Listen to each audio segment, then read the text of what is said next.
hablando de Jesús, empiezan a aparecer una serie de cuestiones que la gente se va a agarrar la cabeza cuando me oiga, pero que bueno, que lamentablemente es parte de la investigación histórica real. Es decir, Claro.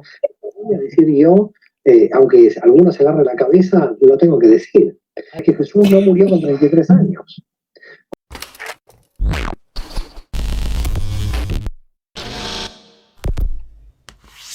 Desde pequeño nos enseñan sobre Jesús, su nacimiento y sus enseñanzas.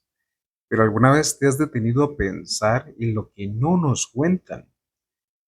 Hay un vacío en la historia de Jesús, un misterio entre los 12 y los 30 años de su vida. ¿Qué pasó durante todo este tiempo? ¿Dónde estuvo y qué aprendió? Para la Iglesia Católica y las instituciones evangélicas, estos años no existen, no son parte de la doctrina oficial. Es como si entre la visita del templo de Jesús y su aparición como maestro, Jesús hubiera desaparecido del mundo. Pero realmente hoy nos aventuramos a descubrir lo que pudo haber ocurrido durante estos misteriosos años. Bienvenidos a mi mundo de conciencia, tu canal que te acompaña en tu despertar. Mi nombre es Chris y hoy estaríamos revelando estos años perdidos de Jesús, entre los 12 a los 30 años. Lo estaríamos reforzando con un video del doctor Mario Sabán, donde también hace ciertos cuestionamientos bastante interesantes, ¿verdad? Inclusive sobre la muerte de Jesús, a qué edad muere Jesús, y un poco sobre su historia, y también sobre este cuestionamiento de por qué no se menciona lo que es en los libros sobre estos años, ¿verdad? De Jesús. Entonces, vamos a empezar desde lo que sabemos, desde esos 12 años. Y Jesús a la edad de 12 años visita el templo de Jerusalén. Por primera vez allí es testigo de los sacrificios de animales, la corrupción de los mercaderes y la segregación de las mujeres, cómo las mujeres son apartadas.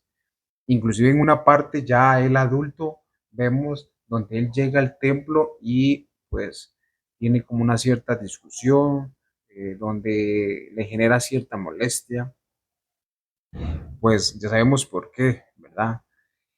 Pues bien, un niño de apenas 12 años comienza a cuestionar lo que ve. ¿Qué tipo de Dios exige sangre y fuego? ¿Y por qué las mujeres como su propia madre son discriminadas? Estos son puntos importantes que a Jesús lo marcan. Es reconocido como un nazir. ¿Esto qué es? Que ya poseía una madurez espiritual única, algo innato en él. Se encontraba ya en conflicto con los sacerdotes del templo y con una idea de un Dios castigador. Desde ese momento algo cambió dentro de él.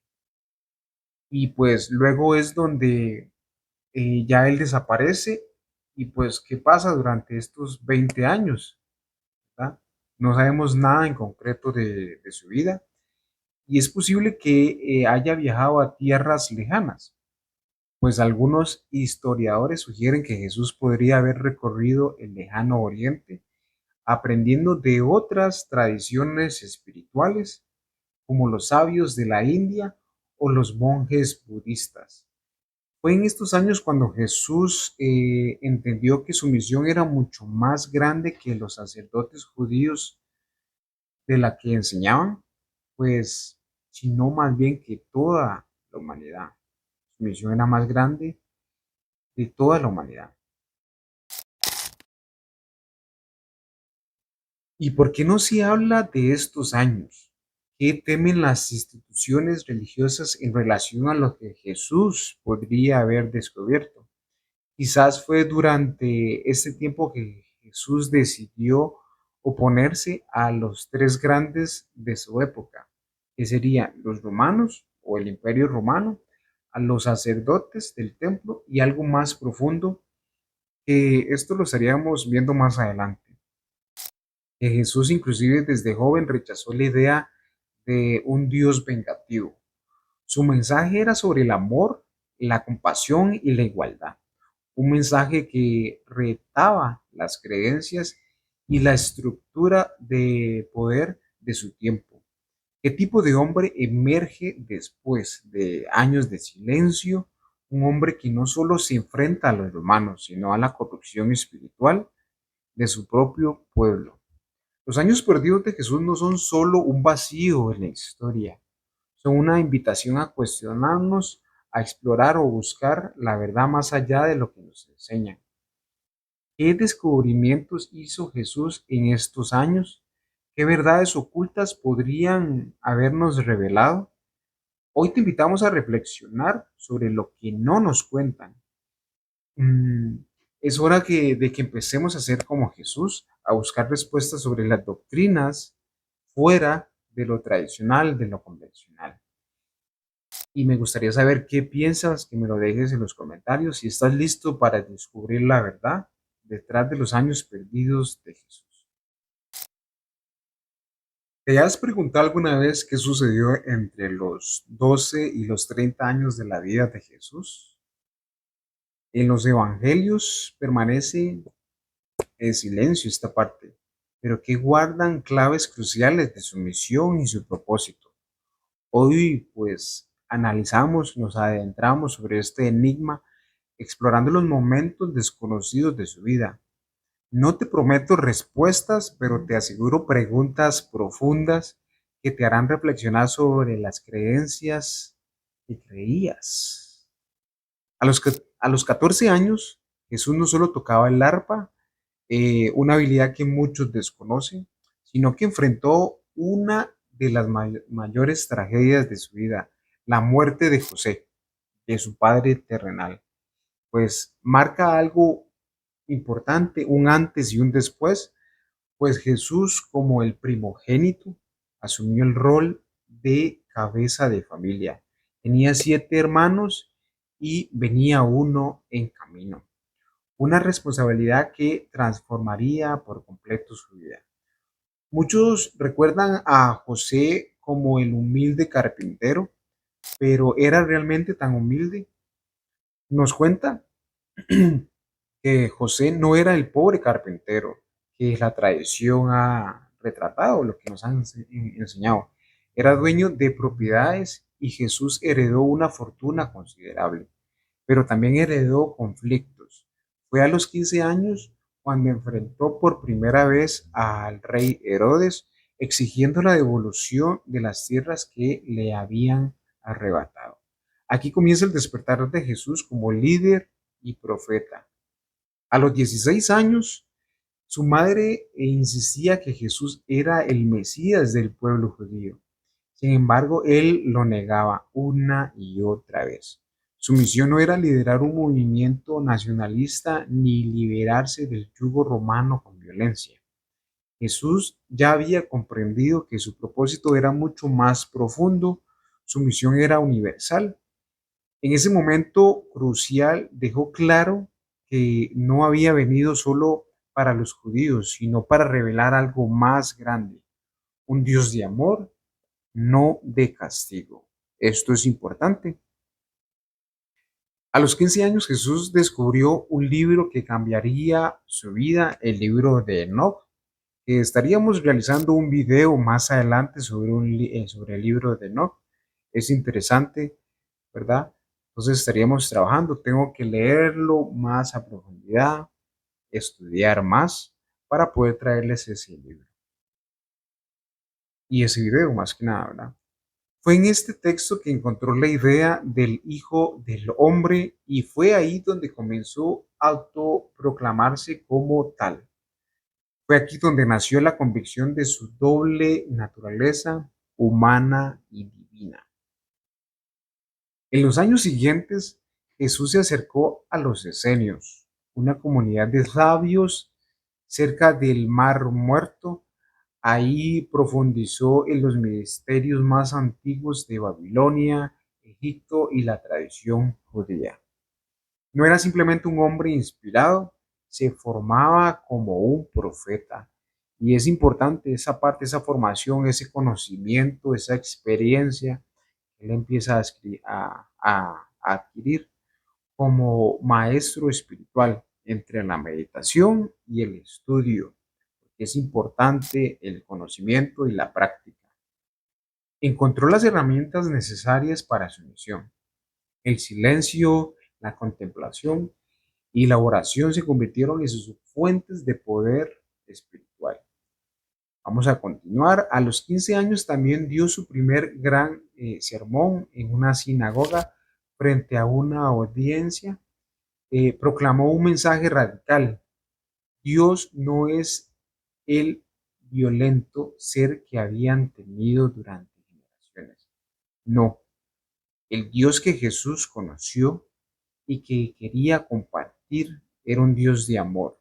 Y es aquí donde empieza lo interesante de Jesús y ese tercer poder que él estaba combatiendo.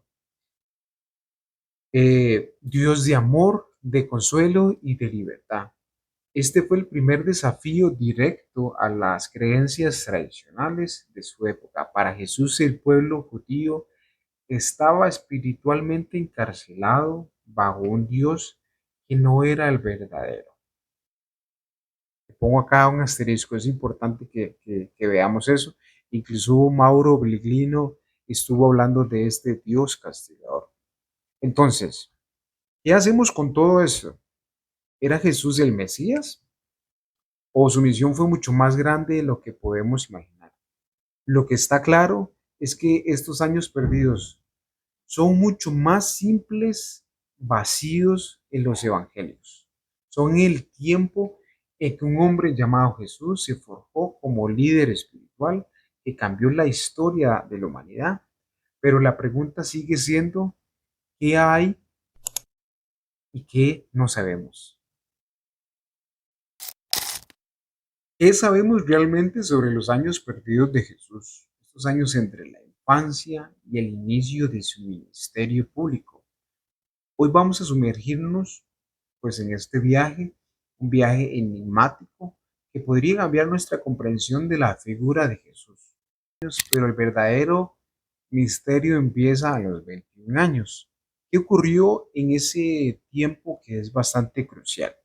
A los 21 años Jesús entra en contacto con los esenios, una secta de gran influencia en la época. Este encuentro no solo marcó su vida, sino que también profundizó su autoconocimiento y su dualidad, lo físico y lo espiritual.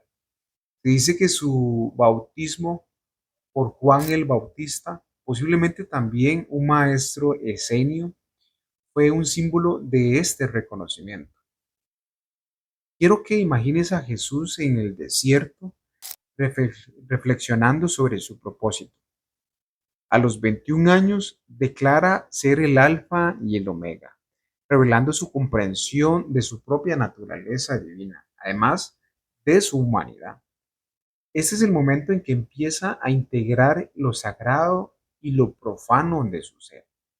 A los 22 años, Jesús se convierte en guerrero.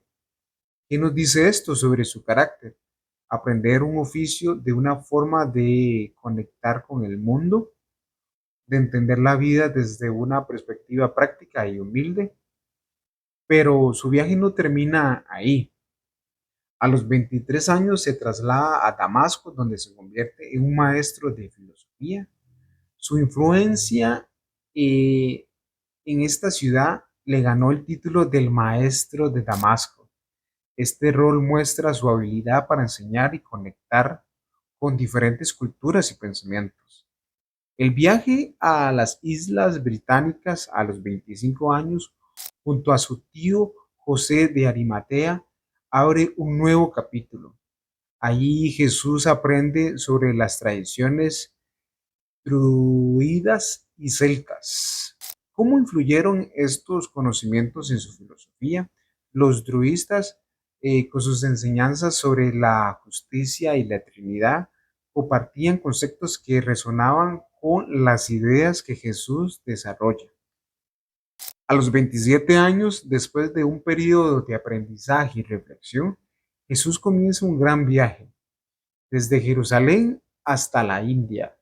Esto es cuestionable, esto se dice que no se sabe muy bien si realmente Jesús llega hasta la India, pero pasando por Egipto, Grecia, Roma y Mesopotamia, se sumerge en una inmensa variedad de filosofías y religiones. En cada ciudad, desde Alejandría hasta Atenas, Jesús absorbe conocimientos, aprende de los sabios y explora las raíces de las tradiciones que moldarían su enseñanza. ¿Qué lecciones extrajo de cada cultura? ¿Cómo integró todo esto en su vida única del mundo? Pues su viaje culmina en la India, como les mencionaba. Esta parte sí es cuestionable, ciertos estudios dicen que no, ¿verdad? Donde se encuentra con la tradición védica y el profeta Krishna. Este contacto con las raíces de la filosofía india plantean la pregunta: ¿cómo influyó esta experiencia en la creación de su enseñanza?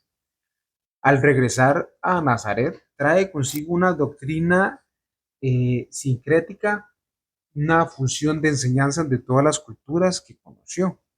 Es una mezcla de sabiduría antigua, adaptación a su visión y misión. Estos años perdidos de Jesús, llenos de misterios y descubrimientos, no solo cuestionan nuestra comprensión de su vida, sino que también nos invitan a reflexionar sobre la importancia y explorar y aprender de todas las culturas. ¿Qué piensas sobre estos años perdidos? ¿Cómo influyen en tu percepción de Jesús y su mensaje? Pues me gustaría que compartan sus pensamientos en los comentarios y que no dejen de suscribirse para que puedan ver más contenido como este. Pues ahora quiero pasar al video del doctor Mario Sabán, que es importante también sobre el conocimiento que él maneja, sobre estos cuestionamientos y sobre qué piensa y qué opina, ¿verdad? Entonces, pasemos. Cuando estamos hablando de Jesús, empiezan a aparecer una serie de cuestiones que la gente se va a agarrar la cabeza cuando me oiga, pero que bueno, que lamentablemente es parte de la investigación histórica real. Es Claro. decir yo, aunque algunos se agarran la cabeza, lo tengo que decir. Así Lo es. primero es que Jesús nació en el 6 antes de Cristo. Ya imagínate decir esto, es que mucha gente ya dice, ¿qué le está pasando a Sabán? ¿De qué me está hablando? Porque yo siempre supe que nació en el 0. Así ¿no? es, así es. No, Jesús no nació en el 0. ¿Y cuál es la prueba de esto? Exacto. Que cuando Herodes reinaba, Jesús nacía. Y Herodes reinó hasta el 4 antes de Cristo. 2 años antes de la muerte de Herodes, Herodes realiza el censo, con el cual la familia de Jesús de Nazaret se va a Belén. Porque, como tú sabes, José era de la tribu de Judá, y por lo tanto la familia se tenía que trasladar de Nazaret a Belén en Judea. Así que Jesús nace en Belén de Judea en el año en que nosotros conocemos en la historia, que es lo que se llama el censo de Herodes. Y el censo de Herodes es el 6 antes de Cristo. Con lo cual, aquí ya empezamos con un tema. Jesús no nació en el 0. Jesús nació en el 6 antes de Cristo. La segunda cuestión, también importante, es que Jesús no murió con 33 años. Porque Jesús murió el año 30, según todos los investigadores. Y si tomamos en cuenta que nació en el 6 antes de Cristo, el 30, Jesús tuvo que haber muerto con 36 o 37 años. Así que nos estás cambiando todo lo que... No, ahora ya la persona que nos está escuchando ya... ¿no? Si ya empezamos así, Vamos a seguir, claro. Entonces... Pero bueno, es que tenemos que decir la verdad histórica, no podemos decirle a la gente todavía 2000 años después y repetir la ignorancia permanente. Tenemos que decir cuál es la verdad, dado que él mismo dijo que la verdad nos hará libres. Entonces vamos a decir cuál es la verdad histórica. La verdad histórica es que Jesús entonces nació entre el 6 y el 7 antes de Cristo, probablemente el 6, porque es el año del censo de Herodes. Murió en el 30 después, con lo cual nosotros calculamos que tuvo 36 o 37 años cuando él muere. Y claro, aquí empiezan las cuestiones, ¿no? Es decir, primera cuestión, ¿cómo nació Jesús? Bueno, aquí hay muchísima cantidad de versiones. Hay una versión dentro del Talmud, hay una versión que es la versión del Nuevo Testamento, hay sospechas de los apócrifos con respecto a quién es el Padre. Desde el punto de vista de la fe, indudablemente es el Espíritu Santo y tenemos que respetar a todos los católicos que creen en él. Así es. ¿Por qué motivo aparece la narración de que Miriam pudo haber sido concebida por el propio Dios? Ya en el texto bíblico existe una concepción divina por el cual ya los judíos creían que podía Dios realizar una inseminación de una mujer a través de el Ruach HaKodesh, como decimos en el hebreo, el Espíritu Santo. Entonces, cuando apareció esta narración de que María quedó embarazada también por el Espíritu Santo, no es que los judíos del siglo I dijeron, esto es imposible, no, era posible porque hay una narración en el libro de Jueces, en el Antiguo Testamento, donde el ángel de Dios va a la mujer de Manoah y le dice, vas a parir un hijo, aunque la mujer de Manoah no podía parir un hijo. ¿Y quién fue el hijo de la mujer de Manoah y Manoah? Fue Sansón.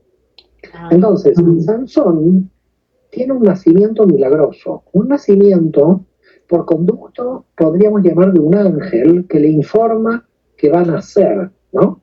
Entonces hay una narración muy parecida entre Jesús y Sansón, claro. Y fíjate que Sansón tenía muchas características como Jesús en los arquetipos, ¿no? Por ejemplo, sabemos del pelo largo de Sansón, que es donde residía la fuerza.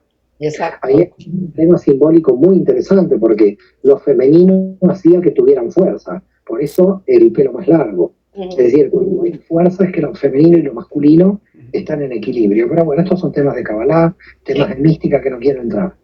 Pero lo importante con el tema de Yoshua de Nazaret, de Jesús, es que su nacimiento pudo ser considerado milagroso, porque ya en el texto bíblico hubo consideraciones de milagros. Claro, y hubo uno anterior, sí. La cuestión es, si dejamos de lado la posibilidad de que haya sido un milagro, si dejamos de lado de que haya sido José, porque José vuelve de trabajar y la ve ya embarazada, así que quiere decir que José tampoco fue, nos quedamos con otras opciones que no sabemos si son ciertas o no, y al final yo creo que nadie va a saber realmente la verdad de todo esto, porque lo que hay que hacer es explicarlas. En los apócrifos se dice que uno de los hijos de José del primer matrimonio se quedó cuidándola a María. Okay. Es decir, que estaba a cargo, porque José era viudo de un primer matrimonio con 6 hijos. Sí, así es. Bien, acá hago una pausa, es importante lo que habíamos mencionado en la primera parte, que Jesús tenía hermanos, 7 hermanos, y estaba a la espera de uno. Y aquí el doctor Mario Sabán lo hace saber, que Jesús tenía hermanos. Esto es importante. Entonces, la información que nosotros hemos buscado, hemos leído, hemos indagado, ¿verdad? No quiere decir que es la verdad absoluta. Esto es importante, yo quiero hacerlo saber. Simplemente nos catalogamos como personas curiosas en el mundo de conciencia, personas que cuestionamos, investigamos, pero no sabemos cuál es la verdadera verdad. Entonces es aquí donde el doctor Mario Sabán inclusive menciona, no sabemos, ¿verdad?, cuál es la verdadera historia, pero hay ciertos cuestionamientos, ciertas partes donde empezamos a ver que ya no calzan, no cuadran. Entonces sí es importante. ¿Por qué razón no nos cuentan la verdad? Es ahí donde entramos nosotros, ¿verdad? Continuamos. Él tenía 4 hijos y 2 hijas del primer matrimonio, con lo cual Jesús tendría 6 hermanastros del primer matrimonio. No sabemos si alguno de estos hijos pudo haber tenido una relación con María, tomando en cuenta que los hijos podrían haber tenido 20 años o 25 y María 16 o 17. Entonces ahí no sabemos. Los apócrifos dicen que alguno de ellos la cuidó a María. Y luego también a mí me parece que tiene que ver con un anticristianismo dentro del Talmud que hace referencia a que Jesús había sido el producto de una relación entre María y el soldado romano Pantera. Es decir, que un soldado romano tuvo relaciones con María. Entonces, aquí el nacimiento de Jesús queda en el aire por completo. No sabemos si fue el Espíritu Santo, no sabemos si fue el soldado Pantera, no sabemos qué fue. Pero yo creo que tampoco, a mi modo de ver, importa realmente la cuestión de quién fue o no su padre, porque creo que lo más importante de Jesús es su desarrollo y sus enseñanzas. Es decir, no tanto su origen en cuanto a cuál es el origen. Por supuesto, esto es la narración del cristianismo y me parece muy bien y hay que respetar, pero como investigadores nosotros tenemos que plantear todas las posibilidades, todas las opciones. Es decir, tenemos que informarle a la gente las posibilidades que nosotros podemos ver en los textos o en el texto, ¿no? Por ejemplo, ¿qué pasó con Jesús luego de su nacimiento? Y tomando en cuenta que luego aparece en el texto nada más que a los 12 años discutiendo con los doctores en el templo.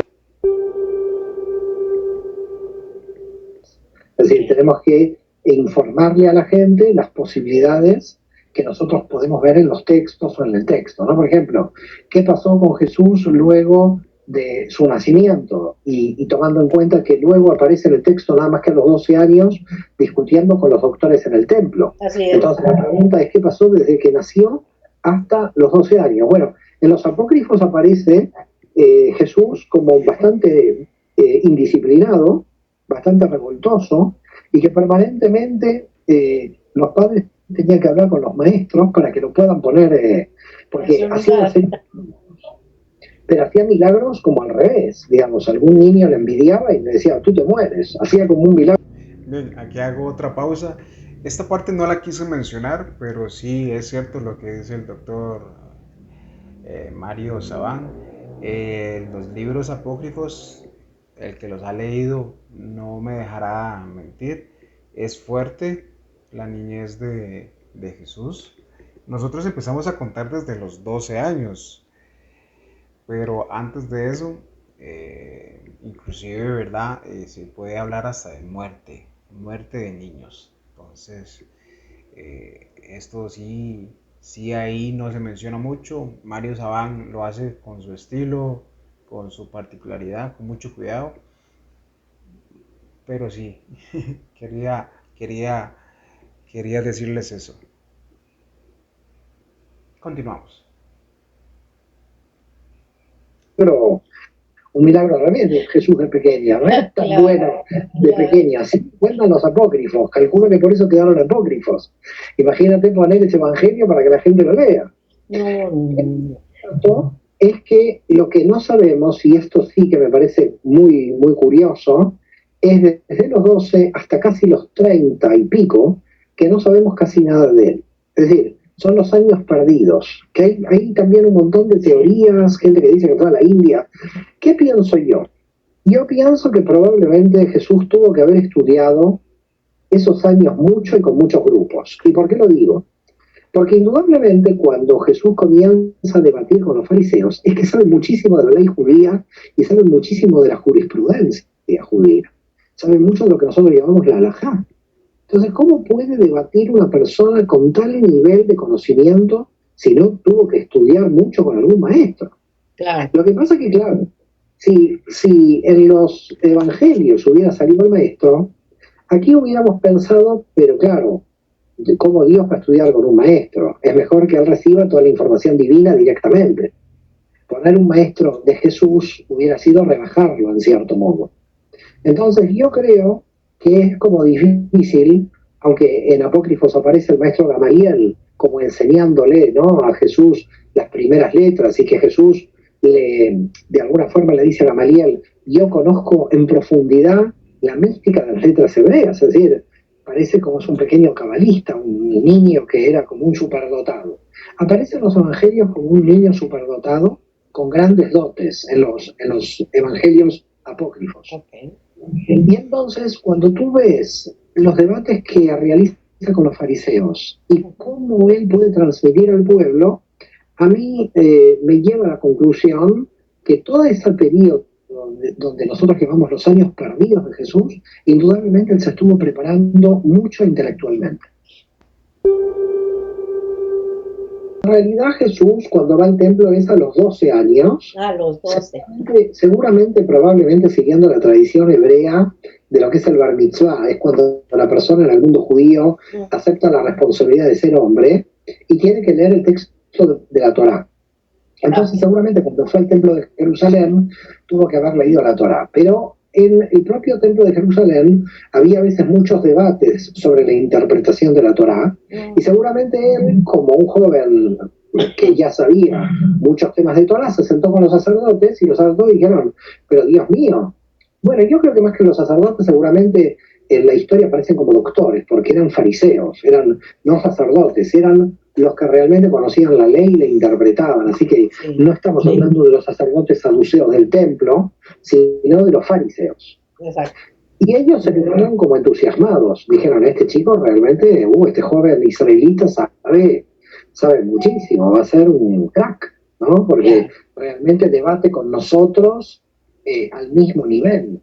Esto marca ya seguramente desde pequeño, ya Jesús tenía un dominio muy grande de las escrituras y de la tradición y de que podía debatir con ellos. Cuando debate con los fariseos, cuando es mucho más grande, claro, tú ves que en todos los debates con los fariseos gana por goleada, como decimos en América Latina, porque es que él tiene una visión de la realidad, ¿no? Que los fariseos a veces se quedan como, ¿y qué hacemos? ¿No? Como aplicamos la ley o no aplicamos la ley. Porque el problema con el tema de la Torá, y yo creo que aquí Jesús veía la Torá del modo que yo te lo voy a intentar explicar. La Torá puede ser analizada de dos modos. La Torá puede ser analizada como ley, pero también la Torá se puede traducir como enseñanza, como instrucción. Entonces, yo creo que Jesús, más que como ley, él entendía de que tenía que ser utilizada la Torá como una enseñanza para la vida. Y por lo tanto, tenía que ser una aplicación de la ley desde un juez, sino desde un maestro. Entonces yo creo que aquí hay una visión, una percepción de las escrituras muy diferente. Jesús lo que quería era enseñar al pueblo a aumentar su nivel de conciencia. Y los fariseos en general decían, nosotros lo que tenemos que enseñar nada, nosotros lo que tenemos que ser son jueces y juzgar. Entonces los fariseos entendían la ley en su aplicación, como derecho, como abogados, había que aplicar la ley, como legisladores. En cambio Jesús tenía una visión de la ley mucho más flexible para enseñar a la persona a elevar su nivel de conciencia. Él no quería una ley punitiva, digamos, que ya existía, ya, por supuesto, pero él entendía que había un fondo en la ley, que era la enseñanza para que yo pueda crecer. No una ley que me pene a mí, sino una enseñanza que me ayude a vivir mejor. A desarrollar más tu conciencia. La percepción de Jesús es una percepción increíble. A mí me gusta mucho porque es una percepción de enseñar para crecer. Pero básicamente tuvo que haber estudiado. ¿Y por qué joven? Y porque se tuvo que haber dedicado profundamente a la estudio, pero también a la meditación. Fíjate que hay algo muy interesante en Jesús, que él se apartaba del grupo de apóstoles para meditar. A veces lo encontraban como meditando solo, se apartaba de la gente. Él daba la enseñanza, la gente le seguía, pero ya un momento que no podía estar con la gente en todo momento. Entonces él tenía como sus momentos de meditación, sus momentos de oración. Además, fíjate que él mismo en una enseñanza va a decir, si quieres orar al Padre, ve a tu aposento y en los secretos cierra la puerta y ora a él. ¿No? Es decir, él dice, ve a tu aposento para orar al Padre en lo secreto, que el Padre te escuchará. En ningún momento dice a las 8 de la mañana hay que salir corriendo a la iglesia. El pobre hombre no sabía de las iglesias. No tenía idea que se iba a crear ninguna iglesia. Ni tampoco dice que hay que ir corriendo al templo. Bueno, a ver, Jesús lo que dice cuando le preguntan qué pasará, cuando le preguntan, fíjate, esto está escrito en Hechos de los Apóstoles, en el primer capítulo del libro de Hechos de los Apóstoles, en el versículo 6 y 7, los apóstoles, luego de haber resucitado, le preguntan, ¿y cuándo se restaurará el reino de Israel? A mí me parece una pregunta bastante política. Aquí no está hablando del reino de los cielos. No. Aquí está hablando, los apóstoles están hablando del reino de Israel a nivel político. A nivel político es cuando nos levantamos contra Roma. Así que cuidado aquí, porque estamos entrando en la política y no en un tema espiritual.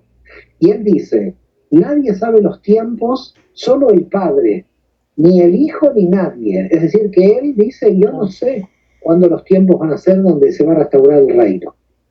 Claro, este no saber de él es un caso curioso en la teología, porque muchos se preguntan, bueno, si era Dios, él tendría que haber dicho cuándo, pero no dijo cuándo. Así que él dijo, yo no lo sé, solamente está en manos del Padre.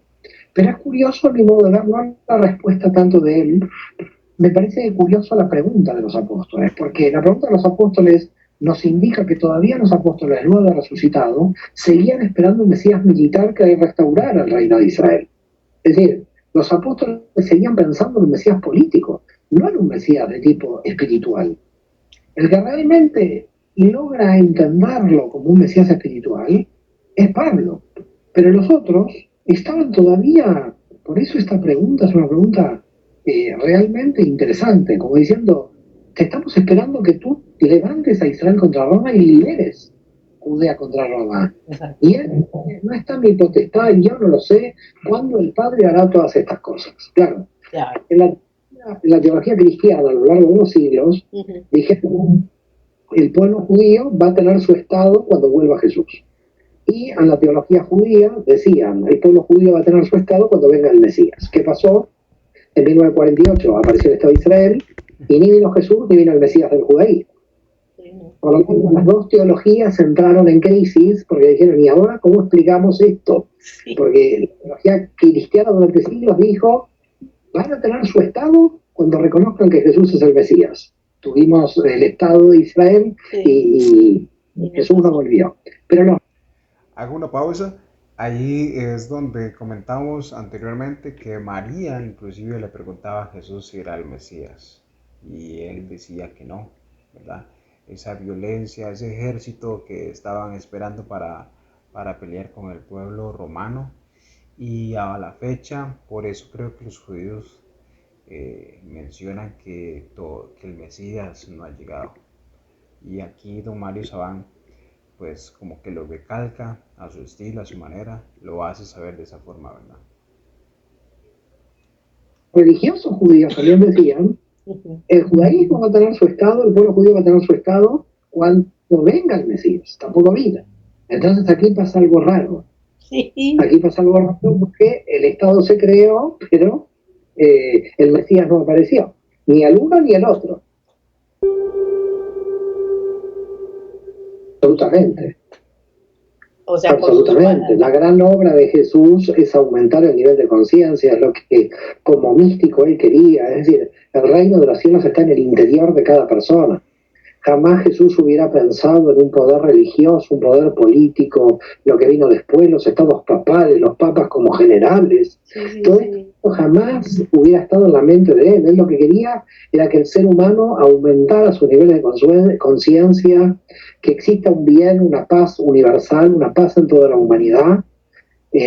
Indudablemente por ahí venía el tema, un adelantado para su época, porque en su época no lo entendieron y yo creo que todavía nadie lo entiende, es decir, que todavía es muy difícil entender este mensaje. Ya ves, la gente tiene ejército, los países ejércitos, seguimos en un muy bajo nivel de conciencia.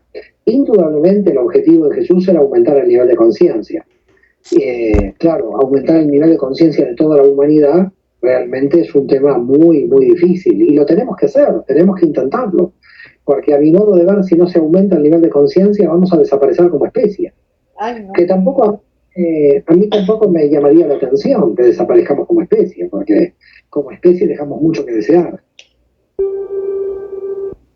Importante lo que menciona el doctor Mario Sabán, de respetar el nivel de conciencia, el nivel de vibración que se encuentra en la persona.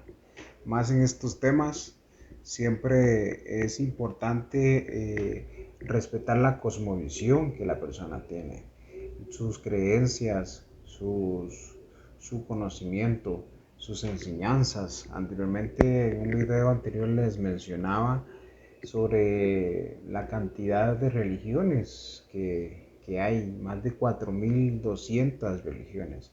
Y en esta parte del occidente tenemos cierta información, cierto conocimiento, cierta enseñanza. Pero te pregunto, ¿qué hubiera pasado si hubieras nacido en otro país? ¿Qué tipo de información tendrías? ¿Tendrías la información de ese país, el conocimiento y las enseñanzas de ese país?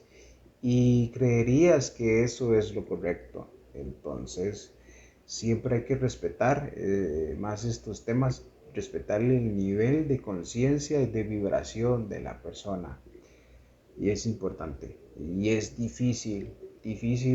Ahora imagínate Jesús cambiar el nivel de conciencia, de corazones, de amor, de comprensión y esa libertad que inclusive es difícil, es complicada.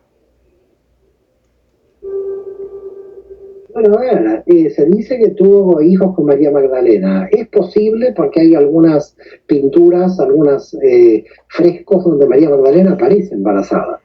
Así que pudo haber sido. A ver, primero pues todo, Jesús pudo haber estado casado y todo rabino en general se casaba. Claro. Y te diría, los apóstoles también, la gran mayoría pudo haber estado casado. Fíjate que Jesús cura a la suegra de Pedro. Quiere decir que Pedro estaba casado. Y estamos hablando que la iglesia lo reconoce como el primer papa. Entonces, si la iglesia lo reconoce como primer papa, el primer papa de la iglesia está casado. Sí, sí, sí. Y no hay ningún problema. Además, Pedro era judío, con lo cual el primer papa del catolicismo es judío.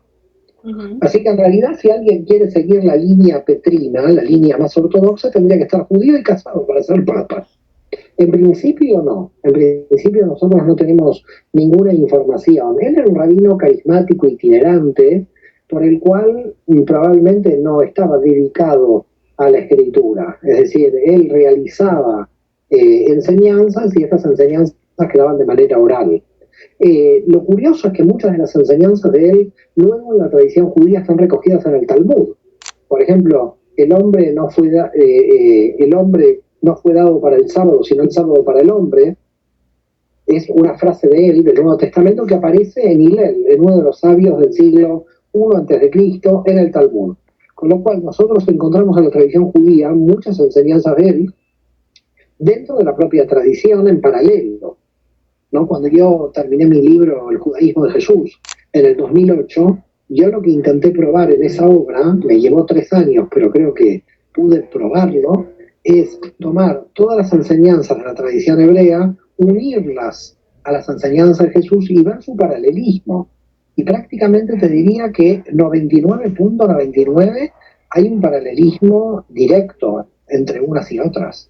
Es realmente increíble. Lo que pasa es que quizás lo que sucede es que en toda la tradición judía, cada una de esas enseñanzas las fue diciendo otro rabino, y en el caso de Jesús las dijo todas él.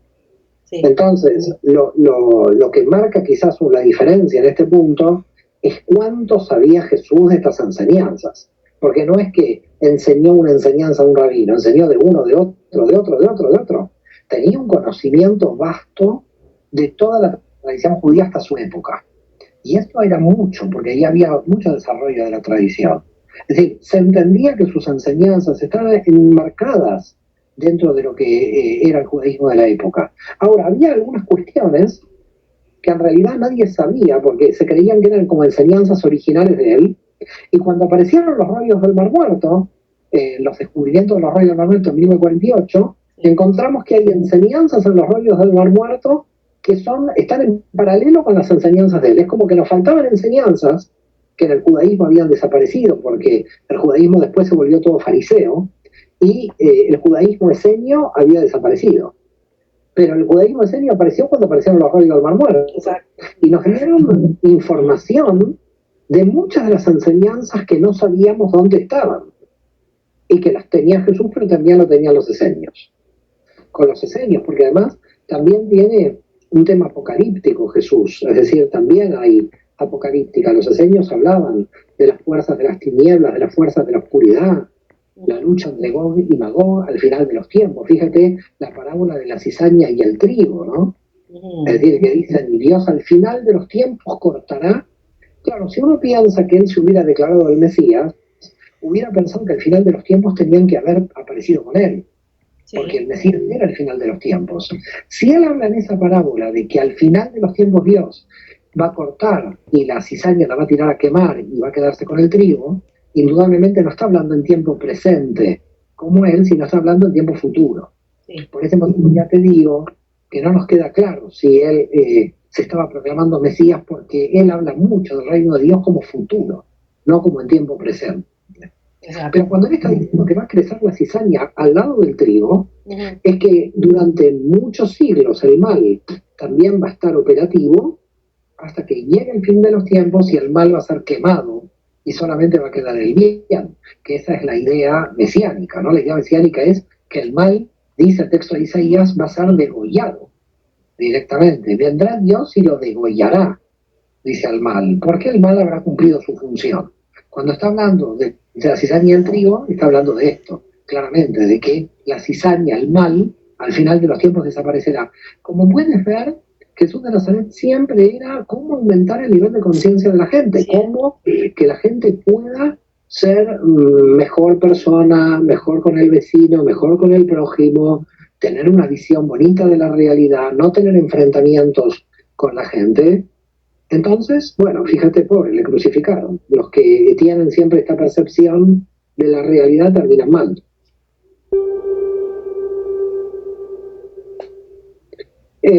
A mi modo de ver, quiere decir la honestidad de la persona. Es decir, para uno poder crecer tiene que ser honesto en donde uno está fallando. Es un tema de conciencia. Si yo sé que fallo en un punto, tengo que intentar corregirlo. Eso en hebreo se llama tikkun. Tikkun quiere decir rectificación, reparación. Y cuando está diciendo la verdad te hará libre, quiere decir mírate honestamente a ti, y cuando te mires de manera honesta, podrás realmente ser libre. No es una libertad que tiene que ver con una verdad periodística, tiene que ver con una verdad interior. La verdad es del alma de cada uno, ¿no? Es decir, yo voy a ser realmente libre si estoy en paz conmigo y me conozco. Pero si yo a mí me autoengaño, yo voy a terminar sufriendo y no voy a estar en contacto con la verdad. Entonces, hay una verdad del alma, hay una verdad interior. No hay una verdad conceptual. Tú miras la mesa de un modo y yo miro la mesa del otro. Sí. Tenemos una verdad exterior de percepción exterior. No estamos hablando de esa verdad. Porque esa verdad no existe. Cada uno ve otra cosa. Sí. Lo que existe es la verdad de que el alma puede estar en paz en su interior si realmente es honesta con sí misma. Entonces, si hay alguna persona en este momento que está escuchándonos, hay que explicar que el conflicto, el dolor que tiene una persona, que tiene el alma, tiene que ver con que en algún punto no somos honestos en los desequilibrios que tenemos. Y tenemos que corregirlos, tenemos que reconocerlos para corregirlos. Por lo tanto, lo que estaba diciendo Jesús es, si tú reconoces, por eso me dicen adúltera, vete y no peques más. Cierto. Es decir, te salvo del apedreamiento, pero ese desequilibrio que tú tienes, intenta ver a ver si puedes, te puedes equilibrar por ti sola. Entonces yo creo que Jesús, en cierto modo, lo que él venía era, le daba mucho poder al alma humana en su relación con Dios, y él entendía que esa era la verdad del alma.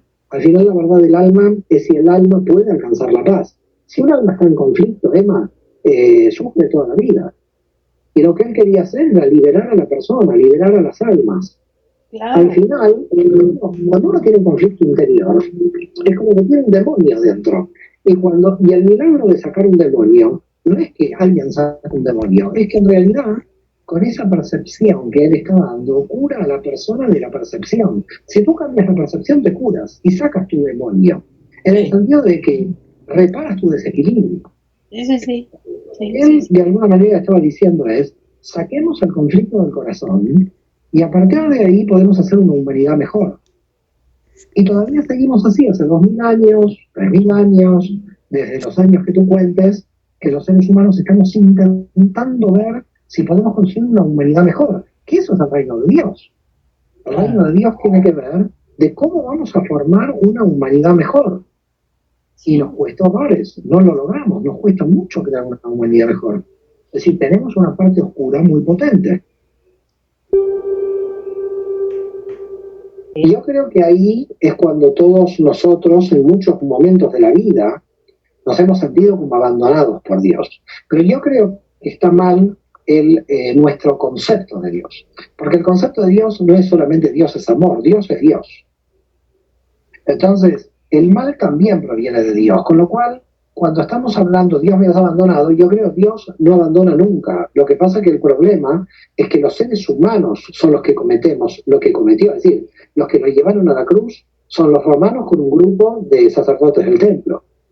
Entonces, yo lo que diría es, ¿no? Dios cómo me abandonó. Cómo los seres humanos, entre el bajo nivel de conciencia que tienen, Sí, los que lo llevan a una persona a la cruz. así es. Y por ese motivo dicen, no saben lo que hacen. Porque tienen tal bajo nivel de conciencia que no saben lo que hacen. Cuando alguien tiene un bajo nivel de conciencia, es que no sabe lo que hace. Porque ignora, porque no tiene conciencia. Entonces yo creo que a lo largo de la historia, lamentablemente, la humanidad ha tenido caídas en picada del nivel de conciencia que han sido terribles, ¿no? Ni hablemos del holocausto, de las guerras, de todo lo que el ser humano ha realizado a lo largo de... Acá yo te pregunto, ¿qué nivel de conciencia crees que nos encontramos como humanidad, como raza humana? ¿Qué nivel espiritual nos encontramos? Y más en esta época acuariana, todo lo que nos ha pasado, lo que venimos arrastrando, y por qué tiene que ocurrir cosas tan fuertes para unirnos, por qué no hacerlo en este momento. Y sí me gustaría que lo comentaras, que nos escribieras qué nivel de conciencia crees que estamos. Hemos despertado ciertas partes. Hay diferentes despertares, ¿verdad? Está el despertar externo, despertar interno, un despertar político, un despertar a nivel de alimentación, a nivel espiritual, a nivel de conciencia. Todos son diferentes, todos son diferentes. Pero a nivel universal, como humanidad, unos con otros, quitando fronteras, quitando banderas, ¿qué nivel de conciencia nos encontramos? Historia que podríamos, es incontable, sí, la cantidad de matanzas y desequilibrios que hemos causado, sí, y por ese motivo es imperioso que aumentemos el nivel de conciencia. Yo muchas veces digo que el nivel de conciencia hay que aumentarlo por una situación de supervivencia biológica. Es decir, si la especie humana quiere sobrevivir, tenemos que aumentar el nivel de conciencia. Y por eso Jesús es un modelo de personas que han proclamado a lo largo de la historia aumentar el nivel de conciencia, y también es el modelo de cómo los seres humanos terminan matándolos así, aquellos que proclaman el aumento del nivel de conciencia, terminan crucificándolos o persiguiendo aquellos que quieren el mejoramiento de la humanidad.